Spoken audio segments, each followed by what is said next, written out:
J'ai eu la chance il y a quelques années d'aller en Corée et j'ai rencontré une personne exceptionnelle. Elle s'appelle Madame Ki.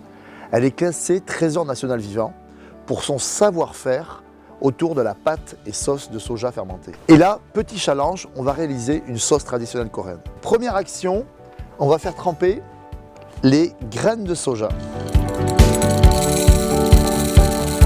Et on va rajouter de l'eau bien fraîche. Et on va laisser tremper pendant 12 heures. Voilà, mes graines de soja ont trempé pendant 12 heures, elles sont bien hydratées. Et maintenant, on va les cuire à petit bouillon pendant 4 heures et on les laissera refroidir dans le bouillon pendant 2 heures. C'est parti. Voilà, mes graines de soja sont super bien cuites et maintenant, je vais les réduire en purée. Alors, vous pouvez faire ça soit avec un mortier, soit avec une machine.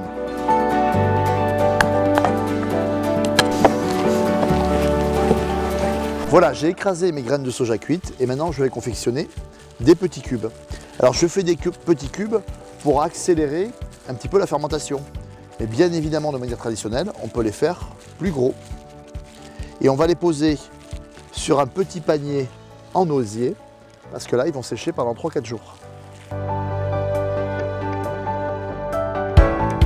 Voilà, ma brique de soja est sèche et maintenant on va la ficeler. Alors on ne va pas la ficeler avec n'importe quoi, on va utiliser un lien, des tresses à base de tiges de riz, d'accord? Et ces tiges de riz, elles ont la particularité de provoquer une moisissure noble qui va permettre le début de la fermentation. Une fois qu'on a attaché la brique de riz, on va la suspendre sous l'eau au vent du toit pendant 1 mois à l'air libre. On est prêt à réaliser la sauce soja coréenne. On va d'abord faire de l'eau salée. Alors, beaucoup d'eau et pas mal de sel. On va mettre du sel à 21%. On va obtenir un taux de 21%. Alors, du gros sel, mais traditionnellement, c'est du sel de bambou. Et on va remuer un petit peu pour faire fondre le sel. Voilà, et on va laisser tranquillement l'eau salée pendant 24 heures. Mes pains de soja ont séché à l'air libre. Mon eau est salée à 21% et elle a reposé pendant 24 heures.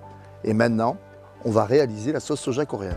Alors, on va commencer par déficeler les pains de soja. On va les mettre dans une jarre. Hop, ça rentre.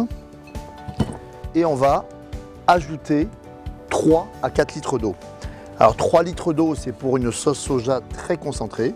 Et 4 litres d'eau salée, ce sera pour une sauce soja un peu moins concentrée. 3 piments coréens, on les laisse entiers. 2 morceaux de charbon, traditionnellement ils sont à base de charbon de bambou. Et ça va permettre de stabiliser la fermentation. Les jujubes ou dattes coréennes, elles vont apporter un petit peu cette fraîcheur, cette acidité et ce côté légèrement sucré. Et très important, pendant la fermentation, on va aller remuer, appuyer sur les éléments qui flottent en surface pour qu'ils ne soient pas trop en contact avec l'air. Voilà, la sauce est terminée, il ne reste plus qu'à la laisser fermenter pendant 2 mois. Alors on va juste poser le couvercle parce qu'on va laisser respirer la sauce parce que c'est une fermentation et on va la conserver à l'abri de la lumière, à l'intérieur ou à l'extérieur pendant 2 mois. Et tous les 10 jours, on ira la remuer un tout petit peu pour s'assurer que les éléments ne soient pas trop en contact avec l'air libre. Allez, c'est parti. Ça fait 2 mois qu'elle fermente et maintenant, on va la filtrer pour récupérer la sauce. Et à la fin, il va rester une pâte. Et cette pâte, soit on va la conserver nature, soit on va la pimenter. Et c'est vraiment la base de l'alimentation coréenne. On le retrouve dans beaucoup de plats.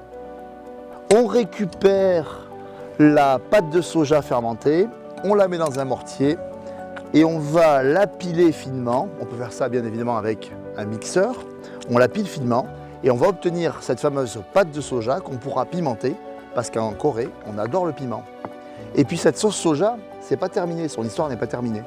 On va la mettre dans des jarres, bien évidemment plus grandes. On va poser un petit couvercle dessus et on va poursuivre la fermentation pendant encore 6 mois. C'est 6 mois minimum. Parce que par exemple, cette sauce soja de Madame Ki, elle a plus de 4 ans.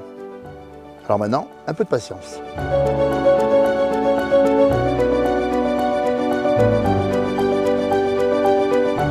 Voilà, je suis trop content, c'est ma première sauce de soja fermentée maison. Et vous avez vu que dans la tradition coréenne, le soja, c'est super important. Et puis vous allez retrouver tous les produits de Madame Ki, que ce soit ses pâtes de soja plus ou moins pimentées, ou alors sa sauce de soja plus ou moins vieille, mais toujours exceptionnelle. Et ça, c'est sur michika.fr. Alors maintenant, c'est à vous.